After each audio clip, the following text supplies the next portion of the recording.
এদিকে ইরান, যুক্তরাষ্ট্র এবং ইসরায়েলের মধ্যকার চলমান যুদ্ধ মধ্যপ্রাচ্যে এক ভয়াবহ মানবিক ও শরণার্থী সংকটের ঝুঁকি তৈরি করেছে।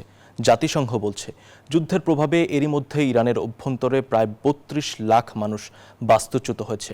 সম্ভাব্য শরণার্থী প্রবাহে উদ্বিগ্ন ইরানের প্রতিবেশী দেশগুলো। জাতিসংঘের শরণার্থী সংস্থা সতর্ক করেছে, যুদ্ধ দীর্ঘস্থায়ী হলে এটি একবিংশ শতাব্দীর অন্যতম বৃহৎ শরণার্থী সংকটে রূপ নিতে পারে, যার আঁচ পড়তে পারে ইউরোপ পর্যন্ত।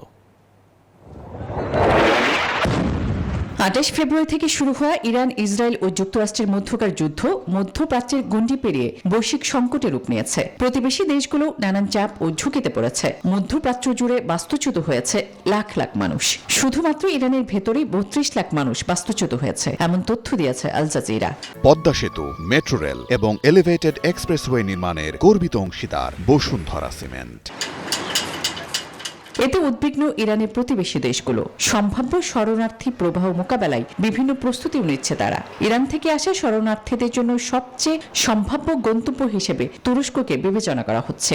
ইতিমধ্যে সীমান্তে বাফার জোন এবং অস্থায়ী ক্যাম্প তৈরির জরুরি পরিকল্পনা নিয়েছে এরদোয়ান সরকার। ইরানের সঙ্গে দীর্ঘ সীমান্তের কারণে ইরাকও বড় ধরনের শরণার্থী চাপের মুখে রয়েছে। বাগদাদও অভ্যন্তরীণ নিরাপত্তা ও মানবিক সহায়তার জন্য প্রস্তুতিমূলক ব্যবস্থা নিচ্ছে।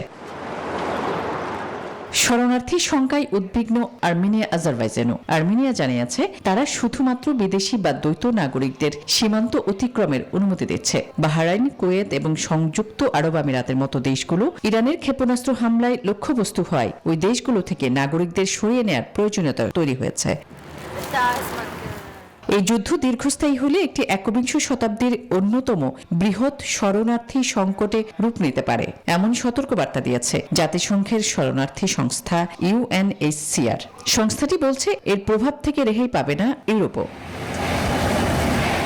আসমাতুলি, নিউজ 24।